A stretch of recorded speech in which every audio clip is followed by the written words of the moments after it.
আজকে রাতের মেনু আলু ভাজা আর রুটি। তার জন্য গোল গোল করে আলুগুলো কেটে নিয়েছি। আমাদের বাড়ির সবাই মোটামুটি এই গোল গোল রিং আলু ভাজাটা বেশ পছন্দ করে। মুড়ি দিয়েই বলুন বা রুটি দিয়েই বলুন, এই ধরনের আলু ভাজা খেতে আমারও বেশ ভালো লাগে। তার জন্য প্রথমে আলুটাকে সিদ্ধ করে নিতে হবে, তারপরে আলুটাকে ভেজে নেব। কিন্তু আজকে বরমশাই বলল সে ওই রিং আলু ভাজা খাবে না, তাই তার জন্যে সরু সরু করে ঝিরি ঝিরি করে আলু ভাজা করলাম। বরের জন্য আলাদা করে আলুটাকে ভেজে দিয়ে তারপরে আমাদের রিং আলুগুলো ভেজে নিলাম। আলুটা সিদ্ধ বসিয়ে সেই ফাঁকে আমি আটাটা মেখে রেখেছিলাম। এবার আমি রুটিগুলোকেও ভেজে নেব।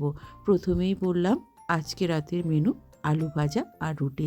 তোমরা কে কে আলু ভাজা রুটি দিয়ে খেতে পছন্দ করো অবশ্যই কমেন্ট করে জানিও।